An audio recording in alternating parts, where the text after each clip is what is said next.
just one here. So, hello, I'm glad to be here, really cool. And I'm Lucas Weig, I'm a medical doctor, and we met together with my team. We invented an open source project called Sanascope. We work on automatic classification for heart and lung sounds. And I will tell you a little bit first about how the startup is built, then we tell a little bit of the medical part, then we go into the data science part, and then a little bit about the rest, how the project is going. So I was sick 10 months ago. I had pneumonia. I was really ill, and I felt bad like for almost 3 weeks, mainly because the doctors didn't recognize my pneumonia for so much time. And I understood the importance of early recognition in most disease, because it is known, because I was not the only person who had the pneumonia last year in Germany. 500,000 persons have pneumonia every year in Germany. And guess how many of those are lethal? It's 20,000. 20,000 persons die every year just of pneumonia in Germany. And it is known that early recognition of disease can prevent bad outcomes like those. And it is also the best way to make early recognition would be at home. So together we came up with an idea and a project called Sanascope, which is a device, this device. It is easy to use. It's a plugin for the smartphone. You plug it in your smartphone. The app guides you through the analyzing, through the process where to put it, through the auscultation process, and then we use machine learning to classify heart and lung sounds and detect abnormal heart and lung sounds from normal lung sounds, and then give you an advice to go to see the doctor if it's necessary. So now we're telling a little bit about the medical part and how the data is structured from a medical point of view. So we analyze heart and lung sounds, and actually this is how different types of diseases sound. We have the normal heart and lung sounds, which is just like tutum, tutum, yeah, like everybody knows. And then you have different types, like for aortic stenosis, a really typical disease in old persons, you will have like some sibling sounds like shh. And like the data is mainly in the heart sounds is structured, like you have the moment that a different sound appears in the cycle of the heart, and on this depends what disease it is mainly. So this will be normal heart sound. I was trying to make you hear what we recorded with our device, but it was not possible. And this would be one typical case of the aortic stenosis. So you see this called systolic murmur, and it has a totally different shape and different profile than the normal heart sound. But this is not the only thing that you can recognize with heart sounds. Actually, this is the classification for murmurs, but you also have other things like frequency analysis. This is atrial fibrillation, the main cause of strokes in our Western society. And it is, as you can see, like the heartbeats are not in the same rhythm. Like if it's arrhythmic, like it's a typical sign for atrial fibrillation. So if you can recognize that, you can detect atrial fibrillation super easily, actually. And there's other things like heart frequency variability. This means the difference between one and another heartbeat. And this actually changes if you have diabetes and if you have myocardial infarction, and also in other diseases like depression, anxiety. So it's also from a psychological view, it's super interesting because it changed a lot. From the breathing sounds don't differ that much from the volume. This would be like how the volume is structured, but it's really different from the frequencies that are louder. So in asthma, like a normal breathing sound is like the sound you hear every day almost, like just a deep breathing. But like in asthma, you will have like a sibling sound like these type of sounds. So it's a high frequency, and you can recognize those also. Because like this is what happens actually in asthma. You have normally the bronchi are big, and if they get smaller, you generate this type of sound. And yeah, so now we get to the data science part.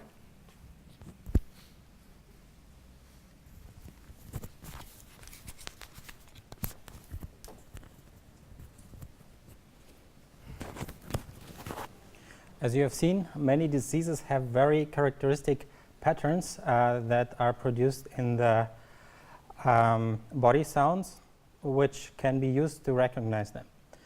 And these are very well suited for an automatic analysis.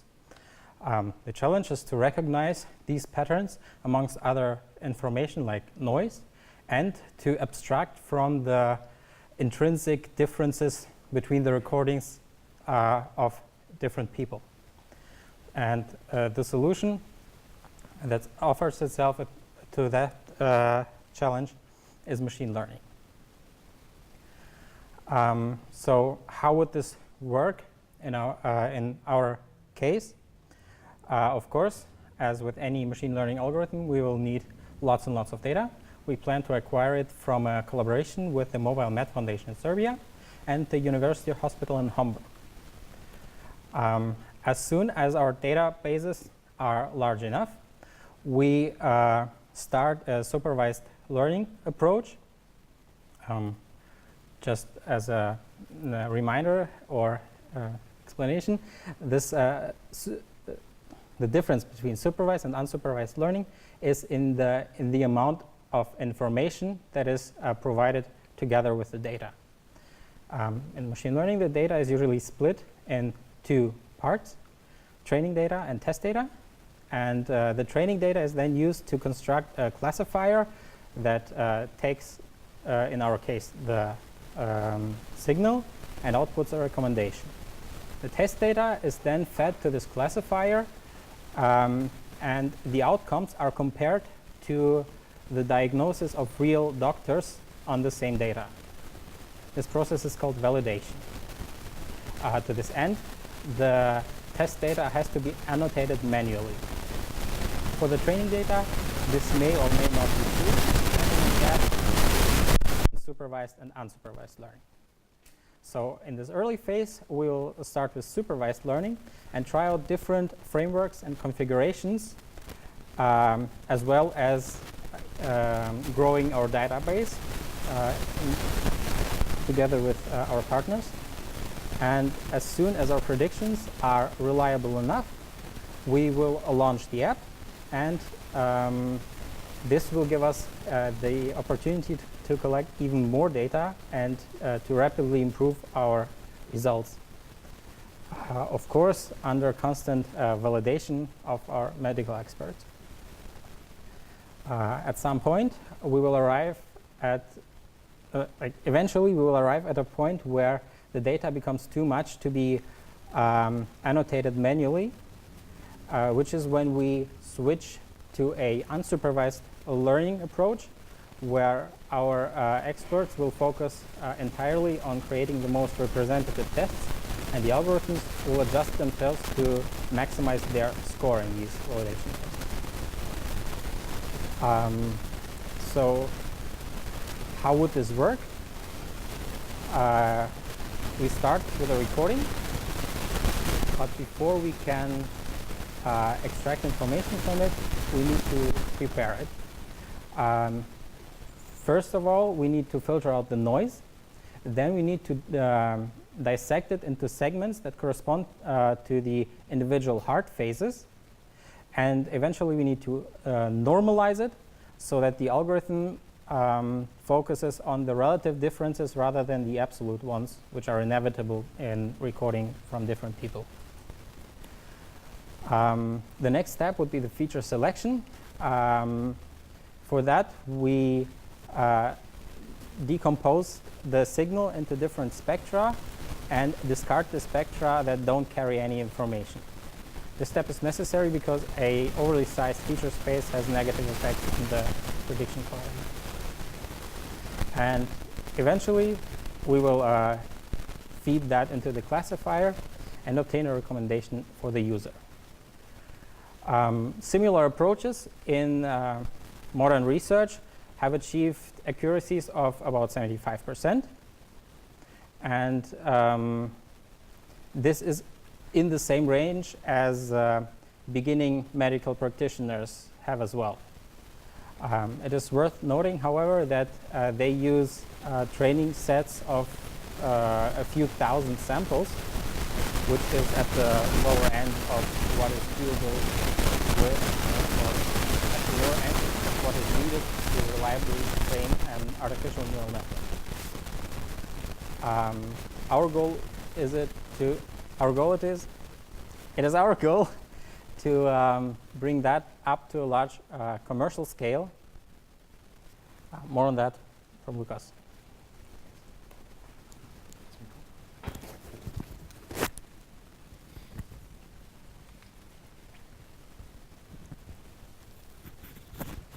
Thank you. So now it's going to be a little bit about the business part of our venture. It's the market of how digital health is growing super fastly. It's 5 million 2015 and will grow 8 times in 10 years.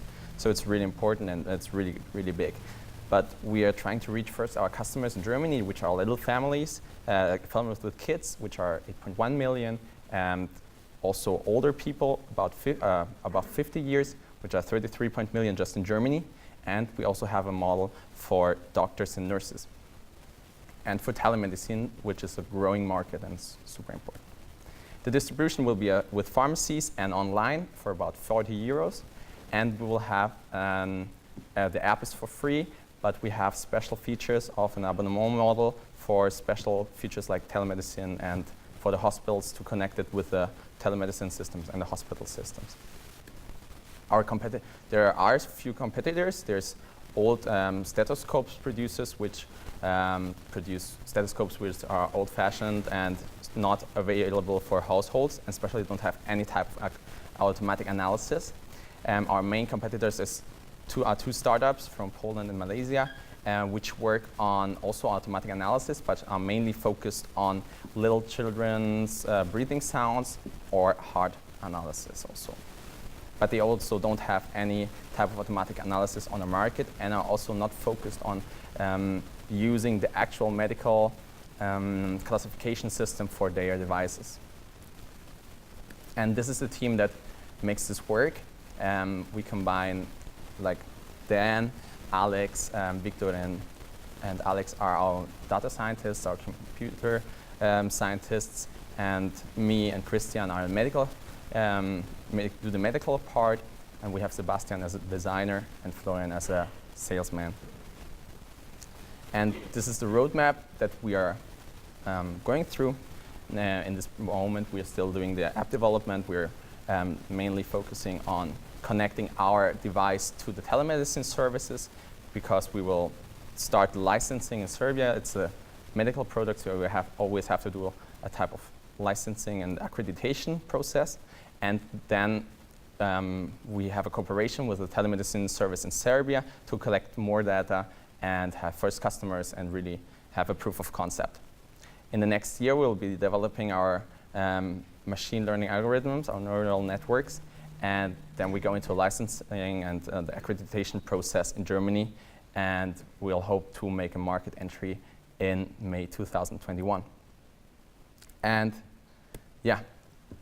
And we invite you, all of you, to join our process, our trip, to make healthcare affordable and available for everybody. Just like we say in Sanascope, improve healthcare around the globe. Let's bring hope with Sanascope. Thank you.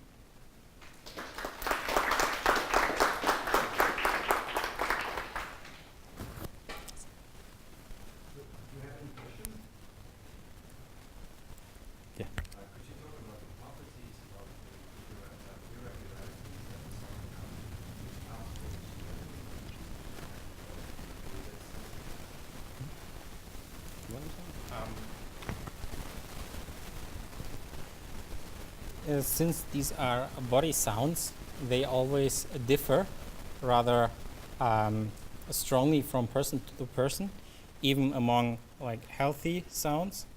The examples you have seen here are rather simplified because usually you would have noise. You would not only have the heart sound but also lung sounds when listening to the heart. And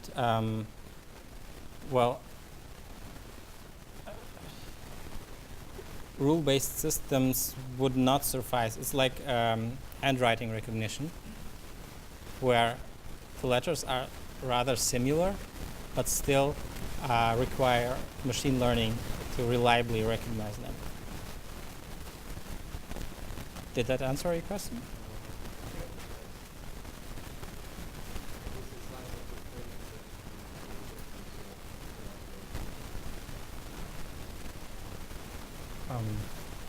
Yeah, at there, like, it's about 20,000 at least. Yeah, yeah. Our data set until now is like 3,000. Yeah, it's like 3,000 until now, so we try to get like 20,000 at least.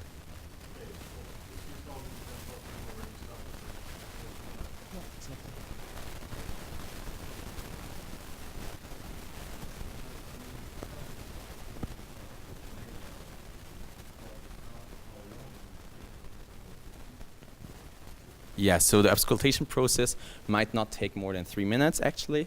We have actually we have 4 main heart sounds as heart parts, and like for the lungs there are 7.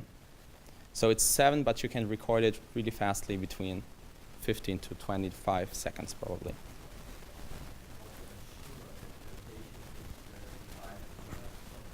Yeah, so that's a really thing of good communication. We produce, like our stethoscope also has headphones, so you listen to yourself while you use it, and you can recognize that it is loud enough. So it's mainly about where it's the loudest, that is the best point to make the recording actually.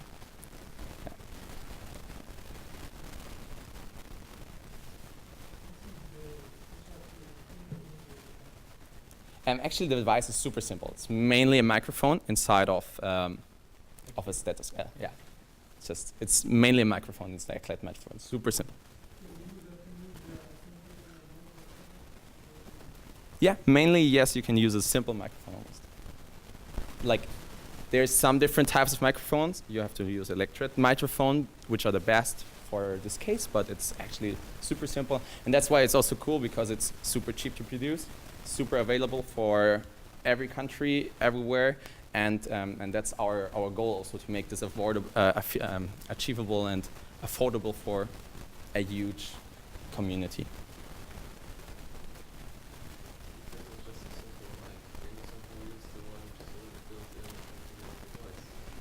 Yeah, we tried that, but it doesn't have the right, like, it's not good enough, because it's like you have to connect really the membrane to your skin.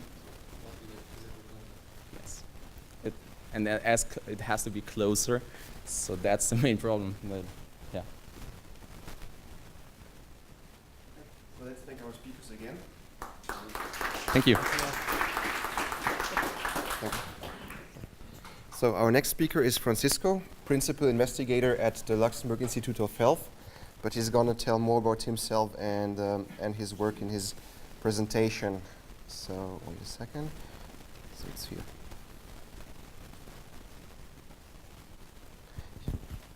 Put this on.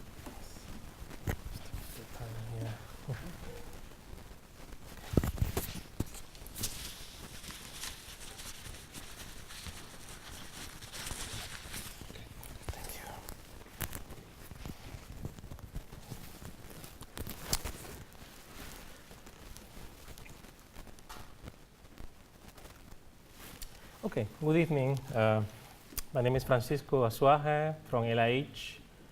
Thanks, Eric, for the invitation. Today I will give you an overview of challenges and opportunities for machine learning in biomedical research. I will put probably more emphasis on cancer research, biomolecular research, but what I will say will be applicable to other areas of biomedical research. First of all, a brief intro to my institute and my group. LIH, as you probably know, is located in different sites in Luxembourg, including 2 here in Luxembourg. And we aim to develop solutions and therapies and diagnostic systems for patients. And cancer research is one of our top priorities. The Bioinformatics and Modeling Research Group, BioMod, includes members with different backgrounds, but also different levels of expertise in data science, bioinformatics, machine learning. And our mission is to enable patient-oriented research and biological understanding through advanced computational research. Also, I thank our main founders from Luxembourg. So today, I will start with a quick tour on biomedical data science and machine learning, the data landscape, key trends in approaches in machine learning, and crucial challenges. And then I will move on to a small selection of recent and very interesting applications in biomedical research with close relevance to clinical care. And then I will move on to the problem of combining machine learning and biological network analysis, or combining machine learning and graph mining. We believe that this could be one powerful way to make the most of machine learning and biomedical data. And I will conclude with some takeaways. Okay, so biomedical research in general relies not only on big data, also relies on smaller data. And since the sequencing of the first genome,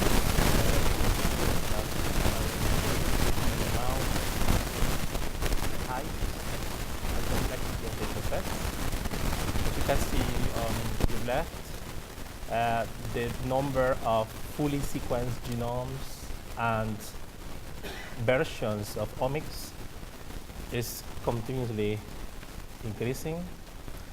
Not only that,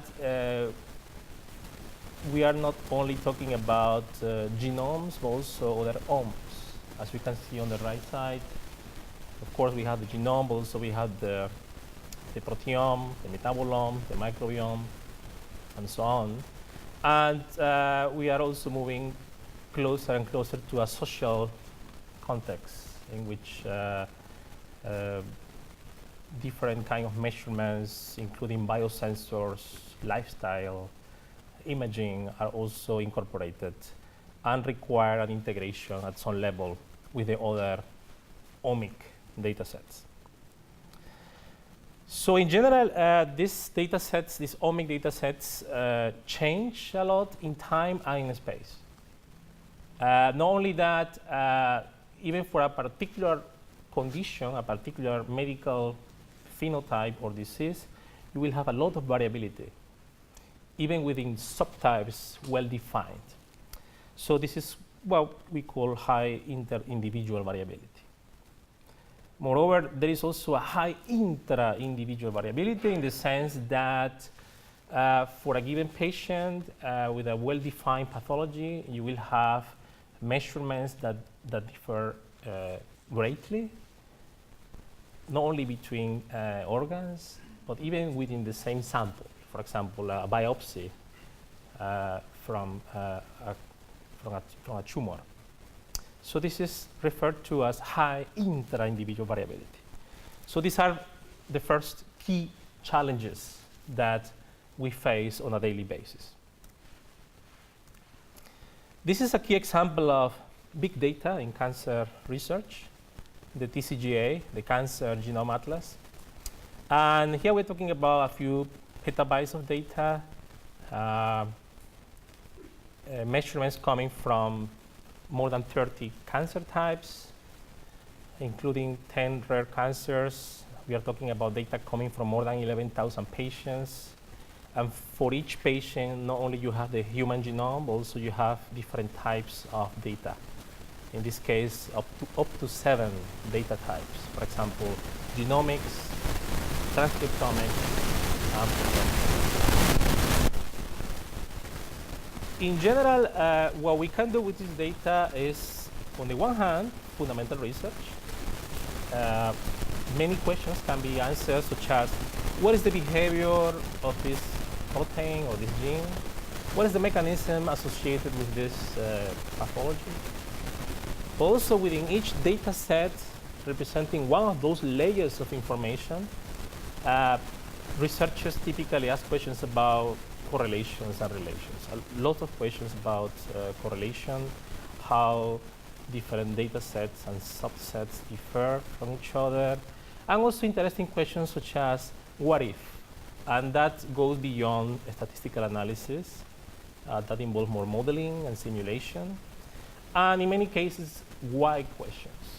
If we know that by doing this in the system, we can obtain this behavior or this response, tell us more why this is happening. So the results from this area continually feed into applied research. So in here we're talking more about how to use these inputs from fundamental research to help clinicians and biologists to predict risk of a disease, risk of recurrence of a disease, diagnosis, prognosis, but also drug targets, potential therapies, including new therapies, for a given molecular profile or a given set of patients.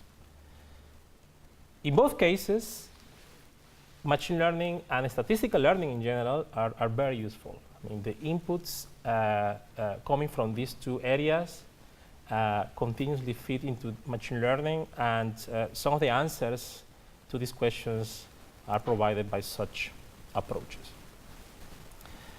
In biomedical research, there is a long tradition of machine learning in general, and as you can see in this picture on the left, you have here on the x-axis the years from 1990 to 2015, and on the y-axis you have the percentage of publications using machine learning techniques in general. As you can see from the 2000, there is an increase from 1990, but around the time of the Human Genome Project, that significantly increased or accelerated. So which are those techniques? This picture shows the trends of machine learning in biomedical research. Again, starting in 1990. On this axis, you have the number of publications per million that use different techniques. And here you have color-coded different techniques. The yellow one is, you don't see, can you guess? The most used linear regression, varieties of linear regression, including penalized versions of linear regression. The one that follows that goes like this and starts to go down around 2010, PCA. Now, below that, you have a great variety of techniques, and then if we have a closer look at them and we exclude for a moment PCA and linear regression, we see the usual suspects. Supervector machines at the very top, with a huge increase since 2000, still going up. It's very useful, very powerful in different areas. Followed by random forest here in red. And then you have deep learning, neural networks, with a steady increase, not surprisingly, since 2011, 2012, and it continues going up, which probably reflects what is happening in other areas of data science. Typically, with these techniques, regardless of the techniques that you apply, you have examples that answer similar questions, but also you have a diversity of applications and problems that you might not see in other data science domains, like finance or marketing. One example is the large-scale analysis of images coming from different instruments. So here on the left, you have a typical example of images coming from cells. This could be a single cell, but they could be also groups of cells. And they can be labeled according to phenotypes. And then just classifying those images according to phenotypes is a key challenge, it's a key task. But also you have other challenges or applications such as detecting novelty or anomalies. So giving a set of normal images tell us which images are anomalous. But also you have problems in which it's very difficult to define crisp classes. you have also situations in which phenotypes are hard to discretize, and they move in a continuum of phenotypic states.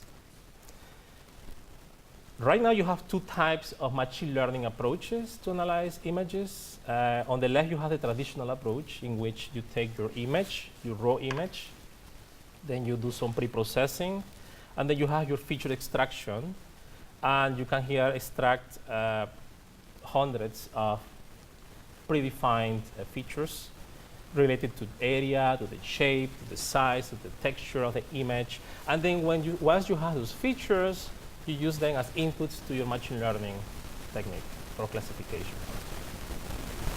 Now, more recently, taking advantage of deep learning, people are moving into an approach in which you don't bother to extract features. You just look at the images and you focus on the analysis at the level of pixels.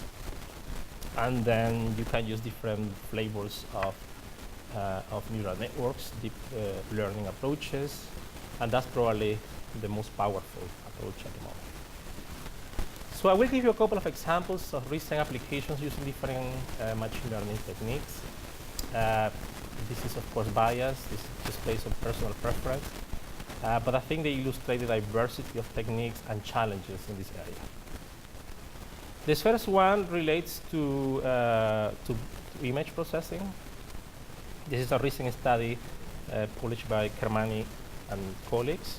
And here the challenge is to classify retina images into retinal diseases, including diseases that can cause blindness. So the challenge here is, one of the challenges is that you don't have as many images that you may have in other application domains.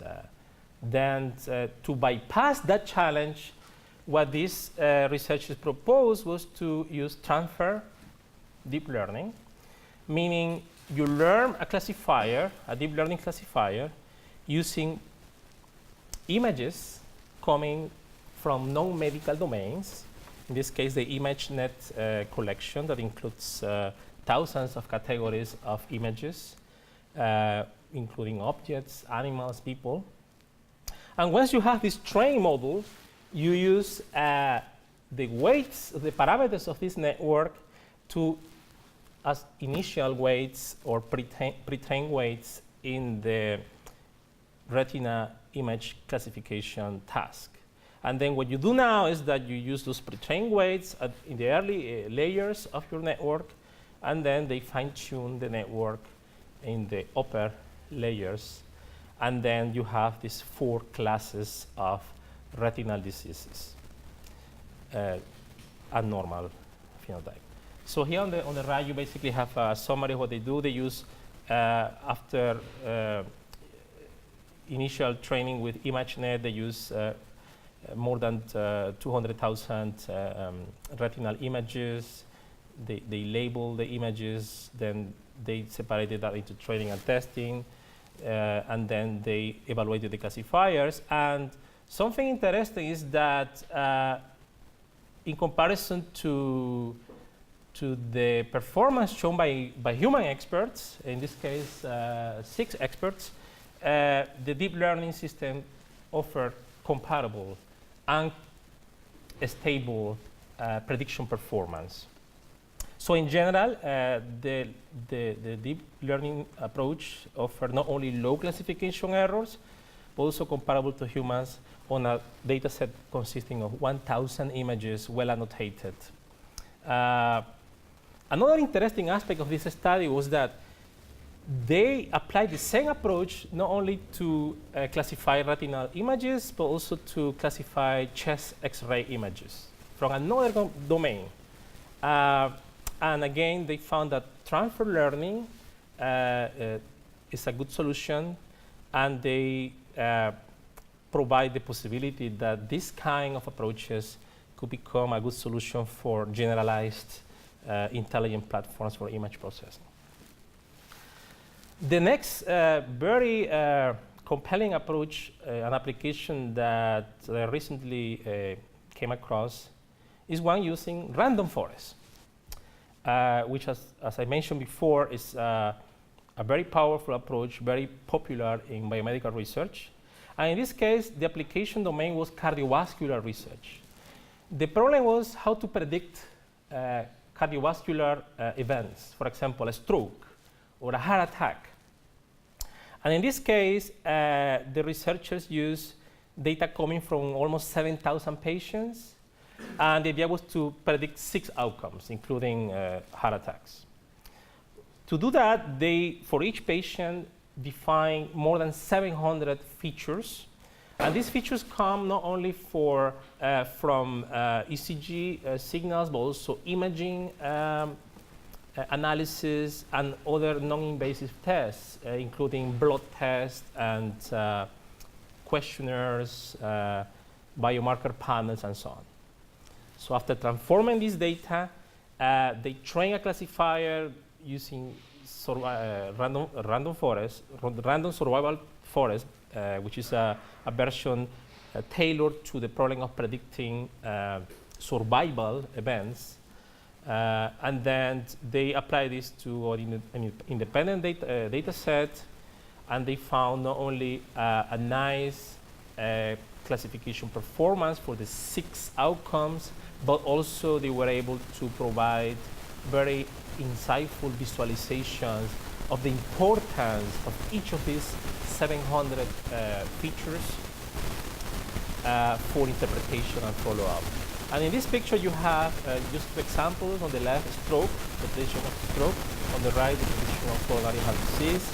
And on the y-axis, you have the importance of the variables. Each dot represents a variable. The lower the dot, the more important the variable. And then each color represents one of those feature categories. They found that some of these features, important ones, are known biomarkers of cardiovascular events. But also they found novel ones that are very interesting and are opening new possibilities for prevention and intervention. This is also very interesting because this is a 12-year follow-up study. This involves multiple institutes and hospitals. Not only it focuses on a population, also it covers different ethnic groups and age ranges.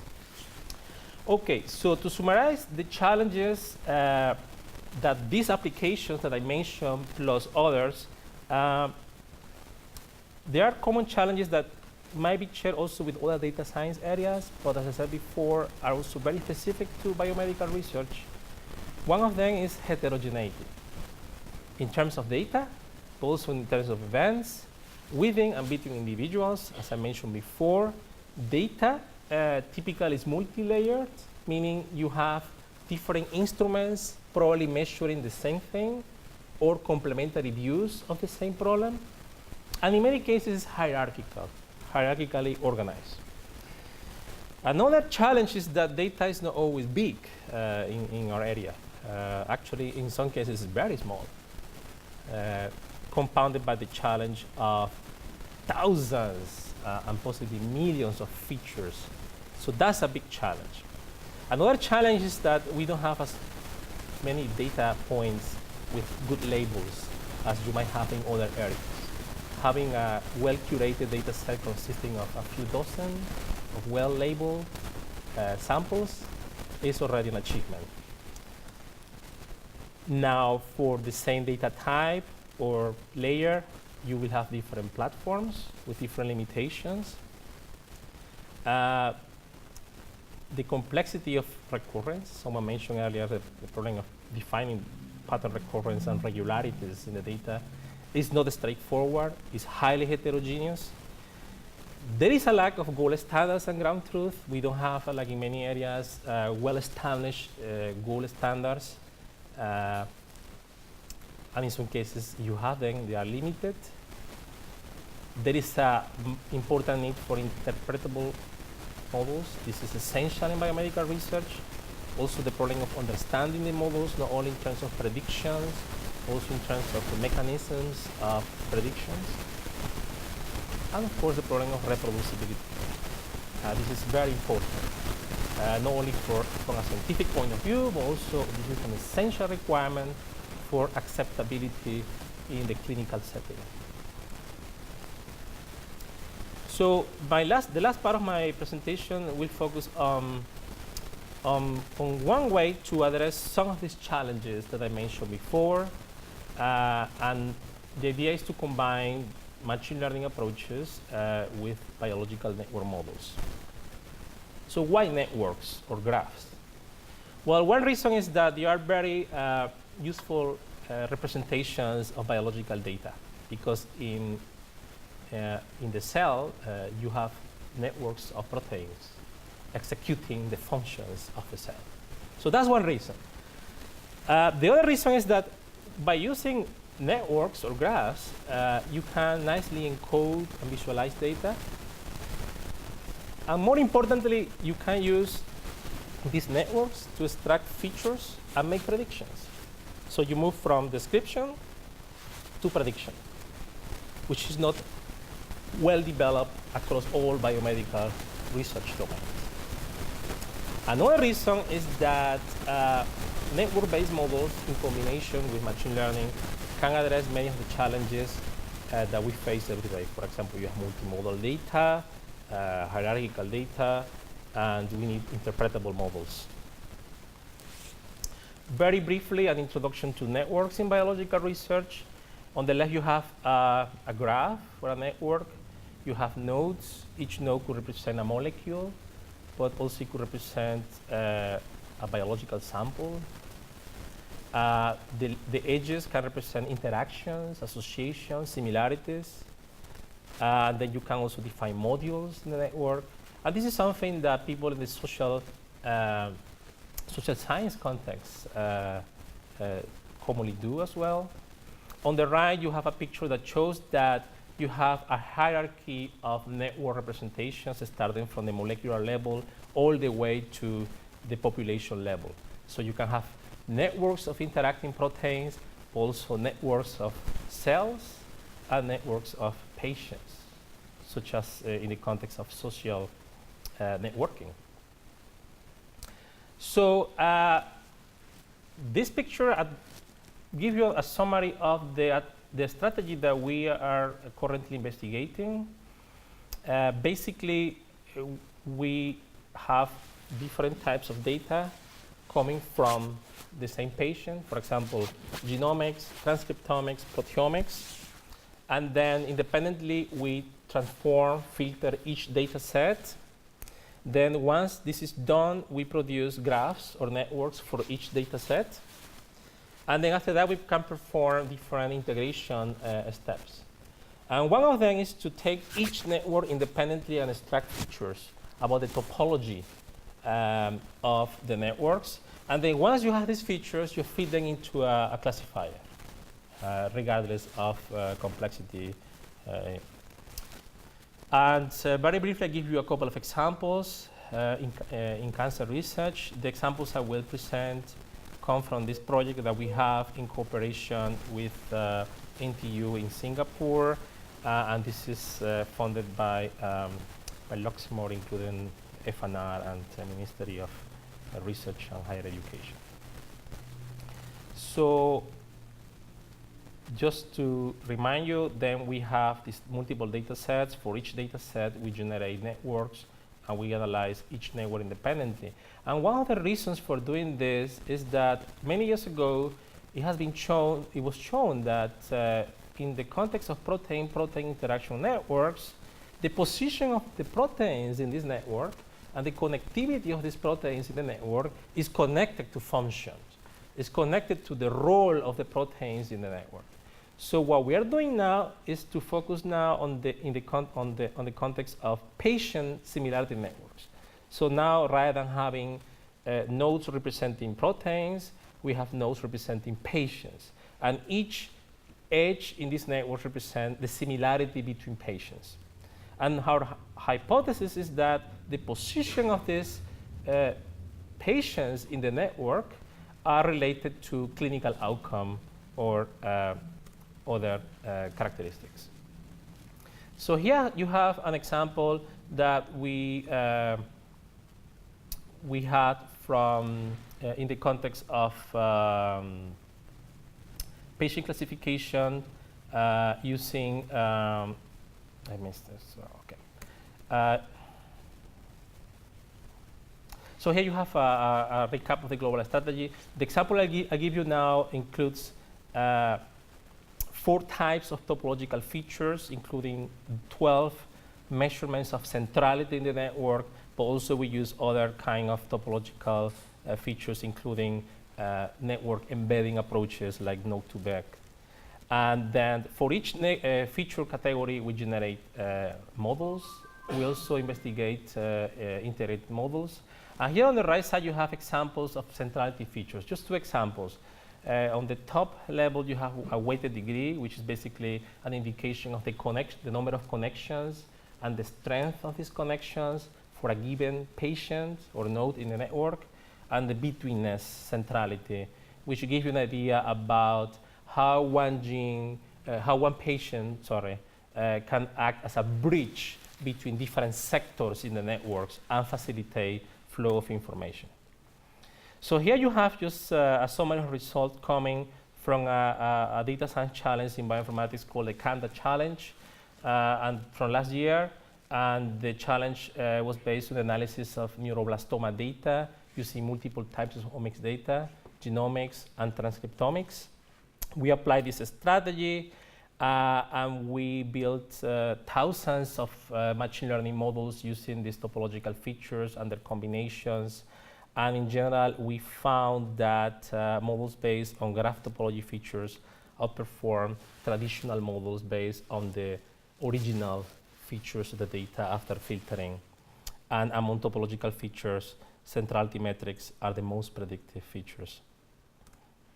More recently, using the same data, I forgot to mention that in here, we use different machine learning approaches, excluding deep learning. And more recently, we have applied the same approach using deep learning architectures for classification. So again, we apply the same approach, and we compare it with super vector machines and random forests and others. And we found that deep learning outperforms these techniques. And again, using topological features rather than using the original data features. We had done that using independent data sets. We build the networks using the trained data sets. We extract the features, we build the models, and then we take independent data sets, do the same thing, build networks for each data set, extract features, and feed them into the machine learning models obtained with the trained data set. And we have similar results. Okay. So to conclude, there are many machine learning challenges in biomedical research. Some of them are shared by different application domains. Probably you have already identified some of them. But at the same time, this field offers its unique challenges. Machine learning in biomedical research will continue advancing, driven not only by the availability of more data, but also higher expectations. And this is happening year after year. Researchers, biologists, medical doctors have higher and higher expectations about what they could do with this data and newer questions. Supervised learning is a key approach in biomedical research, including deep learning. However, in this area, including cancer research, unbiased exploration is very, very important. That's at the heart of discovery. And hypothesis generation using machine learning to make predictions that can be tested in the lab is also a driving force in this area. That allows people to have understanding rather than just predictions. Now, the use of graph and networks to represent data, to extract features, and integrate data sets together with machine learning will continue facilitating new and interesting applications closer and closer to the patient.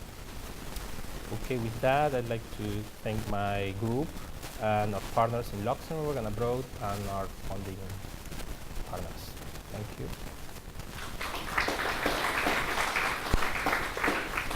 Thanks. Yes. Any questions, comments? Yes. Oh, yes. This one, yeah.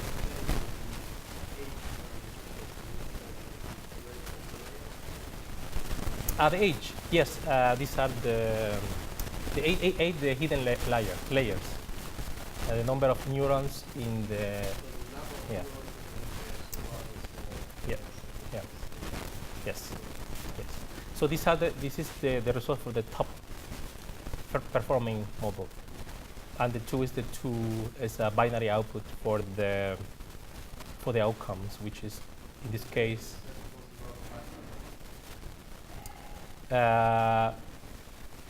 In 498, yes. Yeah. So here, the one that is for doing that, now that you mentioned the numbers, is that here the big question is, can we do this with such a relatively small number of patients?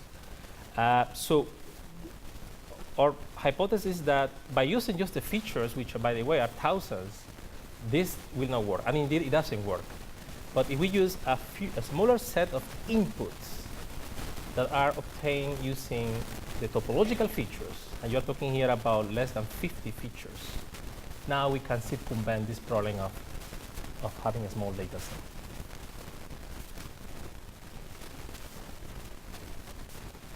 Anyway, yes.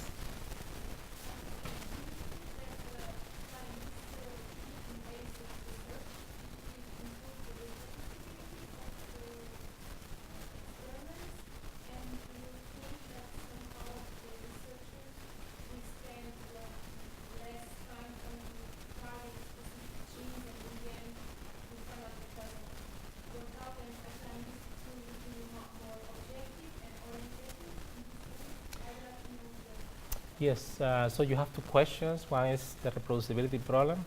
So we hope that by having more robust, well-established models that are unbiased, you may have in the lab and in the clinic more reproducible predictions or outcomes.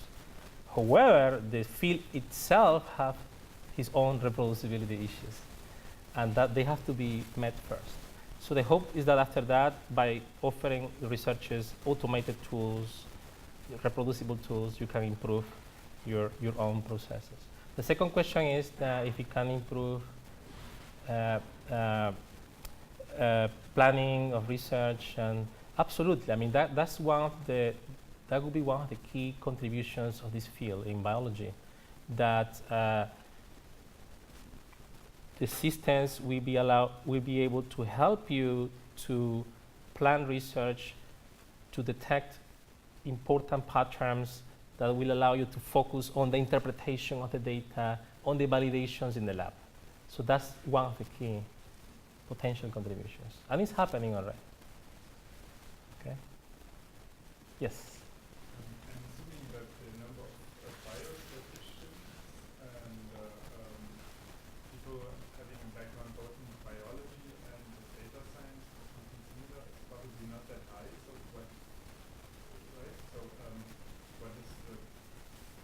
what type of profiles do you take that in that case? Yes, you have traditionally the profile at the very early, maybe in the 90s or 80s, the profile was a biologist who was very interested in analyzing data, and many of them in coding. With time, that has changed into computer scientists, biomedical informaticians, moving into biology and learning the basic concepts and to allow them to interact with biologists. Right now, something is happening in many places, including in Luxembourg, where you have a new generation of PhD students and also master's level students that are trained to do data science in the context of biomedical research. So you have this evolution. But we will need, in the end, continue needing all of them. Okay. Anything else? Okay. Okay, thank you very much.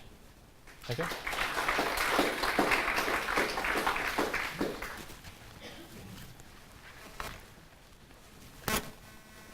So I give you this and I close this. Sorry. It's okay, thank you. Take it. Good. Okay, Thank you. So this is it for today. So thank you all for coming. I want to remind you that our meetup is sponsored by the SNT and by Amazon. Both are hiring. And if you apply, please refer to our meetup, that this can help us to keep our sponsorship, basically. And also help us with our network and like the things that we share on social networks. So thanks again to the speakers and to the audience for coming. And please stay tuned for the next meetups that we are going to organize. Thank you. Bye.